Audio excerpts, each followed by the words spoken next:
صافي، بركة بركة، لا لا، بركة بركة. الحمد لله. فيفا كتاخد قرار زوين، غادي نتهناو من هاد المصيبه ديال الزمارات. ما كاينش شي واحد فينا ما كيتذكرش دوك الماتشات اللي كان كيتفرج فيهم في كوب دافريك اللي كانت في جنوب افريقيا، وداك الصوت المزعج ديال دوك الزمارات. كنقول لكم هنيئا لنا ان شاء الله في هاد النسخه هادي ما بقاوش الزمارات. قرار رسمي. هاد الفيديو غادي نكتشفوا فيه كل شيء ونفهموا شنو واقع. يلا نبداو. رسميا ما غنشوفوش الفوفوزيلا لاول مره في الملاعب الافريقيه. كيفاش بلان؟ الفوفوزيلا الاله الموسيقيه الافريقيه اللي باع الصيت ديالها بعد مونديال جنوب افريقيا 2010 تمنعات رسميا من دخول الملاعب في كاس افريقيا المغرب 2005. الله على راحة الإخوان، الله على راحة. وأخيرا غتفرج في ماتش في كوب دافريك بلا ديك الزنزينة، بلا داك التسنزين، بلا داك التزتزيط، بلا داك التزمار اللي كيدير فغيمون الشوشرة، العذاب الأليم. 25 رفقات بزاف ديال الحوايج، ابرزها الاكل، القوارير، المناديل، بالاضافه لادوات التشجيع مثل الصفارات وكذلك الابواق. سينما هذه ماشي تيرات. انا عندي اشكال مع بزاف ديال الحوايج، ولكن غندير تعقيب فقط على الادوات ديال التشجيع، حيت بالنسبه لي ما عرفتش كيفاش غيدوز هذا الكان بدون صفارات ابواق، وخصوصا الفوفونزيلا اللي كتعطيه واحد الرونق رغم ان فيها نوع من الازعاج، ولكن راه هي الرمز ديال كره القدم الافريقيه. اش من رونق الله يهديك، هذاك راه العذاب النفسي، راه الزنزينة. ما حيلتك تفرج الماتش، ما حيلتك تسمع المذيع، ما حيلتك تشوف كرة فين مشات. تنقرار لا خويا، ما متفقش معك. حيد عنا هذيك، حيد عنا.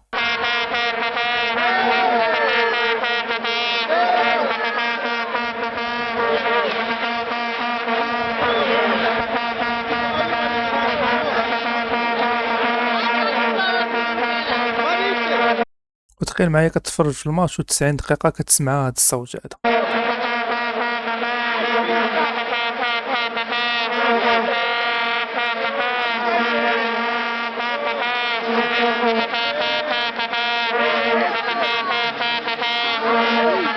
العار عمي، العار العار. واش هذا ما كيعياش؟ وترى 90 دقيقة ما كيزمروش من سوفل عندهم هاد خوتنا هادو. خويا ما عرفتش كياكلوا هادو.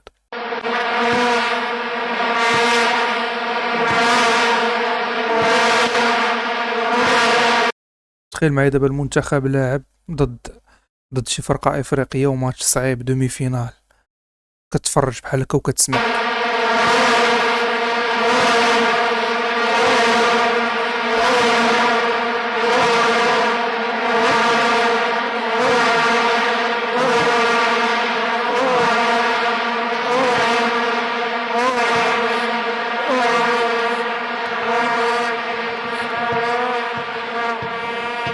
احسن قراش كي تداراتو لاكاف هي انها انتردات هذا الصوالح هذو اللي راكم تشوفوا فيهم من كوب دافريك هذه اللي في المغرب.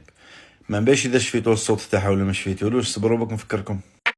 بلاش اخويا، الله يرحم لك الوالدين قبيله وحنا نتمزكوا. الله يجازيك بخير. زيدنا تنتا الجزائر والطوغو، زيد راه عليه نشوفو.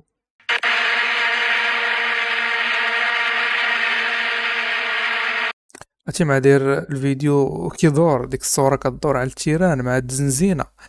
والله تيجيب لك الدوخة بالله. ما كاش لي يحملوا من الاخر. ما الحمد كاينش. لله زاباوه من الكوب دافريك هذه وما نشوفوهش. الحمد لله راحت البال. رسميا دولة المغرب بتعلن عن ممنوعات الأدوات اللي مش هتكون موجودة، استحالة تكون موجودة داخل ملاعب بطولة أفريقيا في المغرب اللي هتقام بعد أسبوع من الآن. تعال أعرف، علشان لو هتسافر وهتشاهد بطولة أفريقيا في المغرب وتكون عارف إيه البروتوكولات المفروض تطبقها داخل الملاعب في المغرب. اولا الملعب ما ينفعش تخشه باطعمه، انا ما اعرفش، دي بالنسبه لي غريبه جدا، ولكن ممكن تكون انواع معينه وهتعرفها ساعتها لما تروح الاستاد. والكوارير، الزجاجات طبعا، الازاز، الميه ما اعرفش هيشربوا برضو منين، ما اعرفش، هم ما وضحوش النقطه دي، بس اعتقد هيكون يعني بالنسبة للقرعة ديال الماء، حيت شنو ملي كيكون شي شغاب ولا شي حاجة بنادم كيبدا يلوح ديك القرعة على التيران ولا كيبغي يضرب بها اللعابة، يعني كتكون يعني كتعرض للخطر اللاعبين ولا الجمهور بصفة عامة ولا أي واحد. راه ممكن يشير عليك بقرعة من الفوق، داك الجهد باش كتجي راه كيكون ريسك كبير. في حلول تانية يعني. والعلب بجميع انواعها، انا عايز حد بس من المغرب يوضح لنا ازاي الاطعمه والكوارير والعلب بجميع انواعها. انت ايه البدائل طيب غير دول؟ يعني دول اساسا البدائل، دول البدائل. انا بصراحه اول بند في الممنوعات مستغربه جدا. الباقي بالنسبه لي عادي، الباقي عادي جدا. يعني مثلا هيروح الاستاد، هيروح قبلها بنص ساعه مثلا، فمش هياكل مثلا، مفيش اطعمه، مفيش كوارير، مفيش شرب، تمام.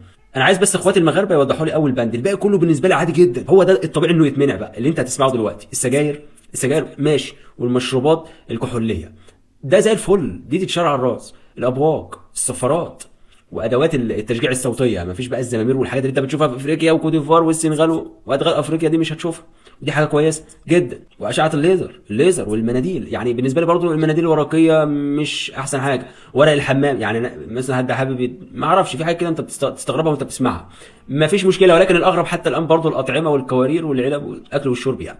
وعندك الحيوانات الاليفه، ما ينفعش حد يجي يخش بقرد مثلا، او تخش بصقر. المظلات والخوذات، الحاجات اللي انت عارفها مالهاش لازمه دي. الكرات بجميع انواعها، الولاعات، مفيش الكلام ده يخش الاستاد. الاعلام واللافتات اللي بتتجاوز حجمها او طولها 2 متر او 1 متر، ما ينفعش تزيد عن كده. مش هعلق على النقطه دي برضه، ماشيها مفيش مشكله. والكاميرات الاحترافيه ومعدات التصوير ما ينفعش تخش بيها. والاقنعه وبخاخات الغاز ما ينفعش برضه تخش بيها. وكمان المغرب قررت منع دخول الفوفوزيلا اللي انتوا شايفينها في الفيديو دي بالظبط، ملاعب كاس افريقيا في المغرب. انا عايز بقى اخواتي في المغرب يقولوا لي ازاي ممنوع دخول الاطعمه والمشروبات. وتبارك الأطعمة والمشروبات، وتحمد الله ما بقاش هاد المصيبة فوزيلا. راه هذا هو الموضوع د الفيديو، ماشي الأطعمة راه اضطروا. تحمد الله وشكرا صافي. فهنيئا لنا الإخوان. كنظن أن هاد كوب دافريك إن شاء الله غادي تكون أحسن نسخة في التاريخ ديال كوب دافريك، وعقلوا على هاد الهضرة اللي قلت لكم. الصوت ده أول ما بتسمعه بتفتكر على طول أفريقيا، لأن الصوت ده مش موجود غير في أفريقيا. أيوه هو الفوفوزيلا. صلى على النبي يلا بينا. اللهم صل وسلم على سيدنا محمد وعلى آله وصحبه أجمعين. يا جابر، أهلا بكم في السكان الأصليون لكأس الأمم الأفريقية الحلقة الثانية، وهي عن الفوفوزيلا. في 2009 كأس العالم للقارات، شابي ألونسو قرر إن هو يعلن الحرب على الفوفوزيلا. قال لك إيه يا باشا، الصوت دوت إحنا مش عارفين أصلا نسمع التعليمات من المدير الفني. ألونسو احتج على هاد الزمارات هادو، ديجا احتج عليهم. قال لك ما كيقدر يسمع حتى التعليمات ديال المدرب. فريمون كيديروا واحد الازعاج كبير، لا بالنسبه للاعبين، لا بالنسبه للمتفرج، لا بالنسبه للاربيتر، لا بالنسبه للمدرب. يعني كارثه يعني احسن قرار.